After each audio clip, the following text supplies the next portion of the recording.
Hello everyone.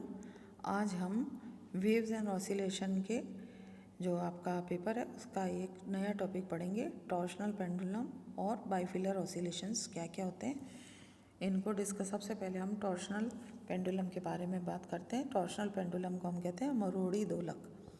जैसा कि यहाँ चित्र में दिखाया गया है, किसी लंबे तथा पतले तार के एक सिरे को दृढ़ आधार पर कसकर दूसरे सिरे पर भारी पिंड जैसे गोला, चकती इत्यादि लटका दें तो यह व्यवस्था मरोड़ी दोलक कहलाती है। इस पिंड को तार के सापेक्ष मरोड़ कर छोड़ दिया जाए तो पिंड मरोड़ी दोलन करने लगता है। माना तार की ऐंठन दृढ़ता या प्रत्यानयन बलागुण प्रति एकांक ऐंठन कोण C है। कोण को पिंड को थीटा कोण से मोड़ने पर तार में प्रत्यानयन बलागुण C थीटा उत्पन्न हो जाता है।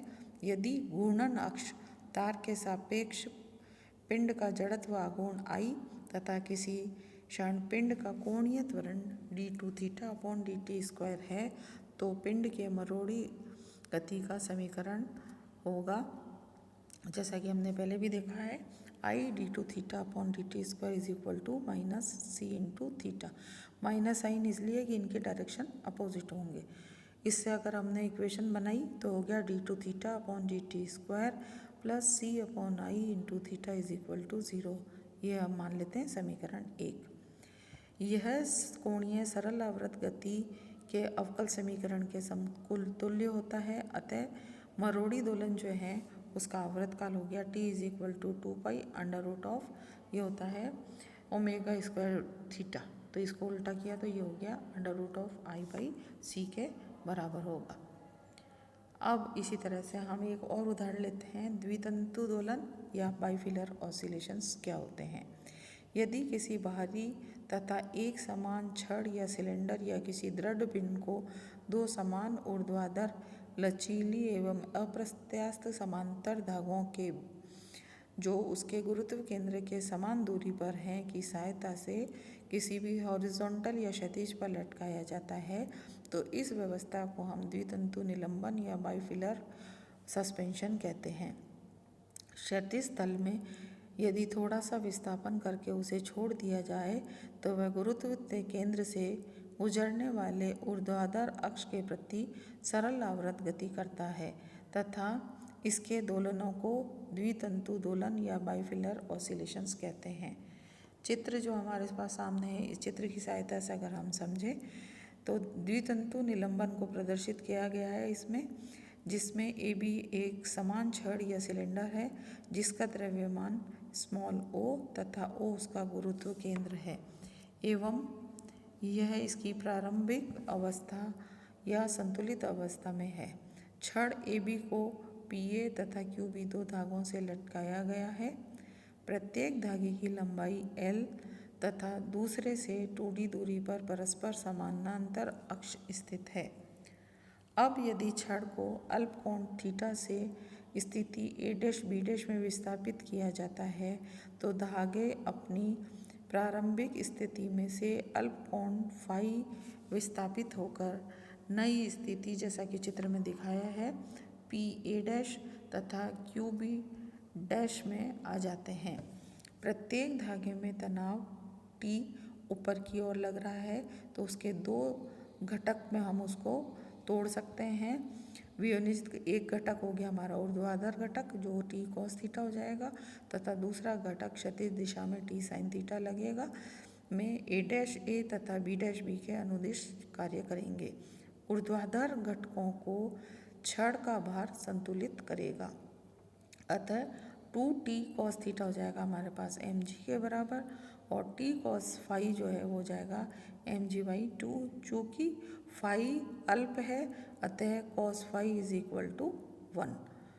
तो ये हो जाएगा आपका T is equal to mg/2, equation number 1।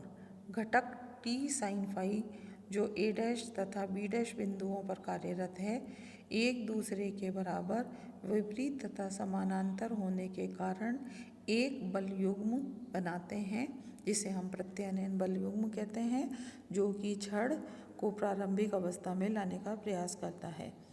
अतः प्रत्यानयन बल युग्म का गुण हो जाएगा हमारे पास टी साइन फाई फोर्स है और का घटक है और इंटू 2d डिस्टेंस है दोनों के बीच में। तो ये हो गया आपका, अगर थीटा बहुत छोटा है तो साइन फाई बहुत छोटा है तो साइन फाई फाई के बराबर हो जाएगा। और ये हो गया T into phi into 2 into D के बराबर।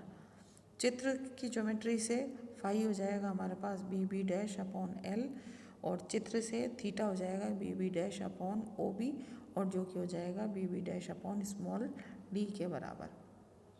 अब थीटा कितना हो गया इससे लिखें तो थीटा की दोनों से वैल्यू निकालें इक्वेशन से।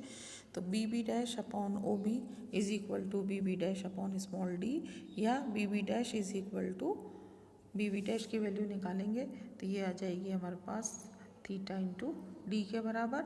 तो फाई हमारे पास हो गया theta into D upon L. अतः प्रत्यानयन बल युग्म is equal to T dot theta D upon L into 2d और M G upon 2 theta upon L into 2d square is equal to M G D square upon L into theta के बराबर होगा। लेकिन प्रत्यानयन बल युग्म आई से अगर हम प्रदर्शित करें तो I is proportional to I, ये किसके बराबर हो जाएगा D two theta upon D T square के बराबर, जहाँ छड़ का उसके गुरुत्व केंद्र ओ से गुजरने वाले ऊर्ध्वाधर अक्ष उसके प्रति जड़त्व आघूर्ण तथा D two theta upon D T square उसका कोणीय त्वरण है।